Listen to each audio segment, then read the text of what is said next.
നമ്മുടെ special chicken കറി ഉണ്ടാക്കാൻ വേണ്ടിയിട്ട് മഞ്ഞൾപ്പൊടി, മുളക് പൊടി, കുരുമുളക് പൊടി, പിന്നെ അതിൻ്റെ കൂട്ടത്തിൽ കുറച്ച് ഇഞ്ചിയും വെളുത്തുള്ളിയും ചതച്ചത്, പിന്നെ കുറച്ച് കോൺഫ്ലവർ, അതിൻ്റെ കൂടെ കുറച്ച് ക്രിസ്പി ആയിട്ടുള്ള അരിപ്പൊടി, ഇത്രയും കൂടി ചേർക്കുക. ആവശ്യത്തിന് ഉപ്പും കൂടി ചേർക്കുക. പിന്നെ ഇതിലോട്ട് നമുക്ക് കുറച്ച് വെളിച്ചെണ്ണ ഒഴിച്ചു കൊടുക്കാം. അതിനുശേഷം ഇത് മിക്സ് ചെയ്യാൻ കുറച്ച് വിനാഗിരി കേട്ടോ, സിന്തറ്റിക് വിനിഗറാണ്, കുക്കിംഗ് വിനിഗർ, ഇതും കൂടി ഒഴിച്ചു കൊടുക്കുക. അതിനുശേഷം നന്നായിട്ട് എല്ലാം കൂടി മിക്സ് ചെയ്ത് യോജിപ്പിക്കാം. കട്ടി കൂടുതലാണെങ്കിൽ അല്പം വെള്ളം കൂടി ഒഴിച്ചൊന്ന് ലൂസാക്കി എടുക്കാം കേട്ടോ.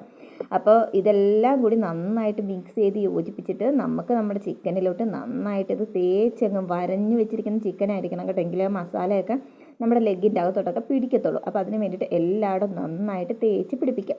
അതിനുശേഷം ഒന്ന് മാരിനേറ്റ് ചെയ്ത് കിട്ടാൻ വേണ്ടിയിട്ട് ഒരു 1.5 മണിക്കൂറൊക്കെ ഞാൻ വെച്ചിട്ടുണ്ട്. നിങ്ങൾക്ക് അത്രയും വേണമെങ്കിൽ വെച്ചാൽ മതി, ഇല്ലെങ്കിൽ അപ്പം തന്നെ ഫ്രൈ ചെയ്യാം. അതിനുശേഷം ഒരു ഇരുമ്പിൻ്റെ ചീനച്ചട്ടിയിലോട്ട് ഇത്തിരി നല്ല വെളിച്ചെണ്ണ ഒഴിച്ച് കൊടുക്കുക. അധികം വെളിച്ചെണ്ണയൊന്നും വേണ്ട കേട്ടോ, കുറച്ച് വെളിച്ചെണ്ണ ഒഴിക്കുക. ചിക്കൻ പീസ് ഇട്ട് കൊടുക്കുക.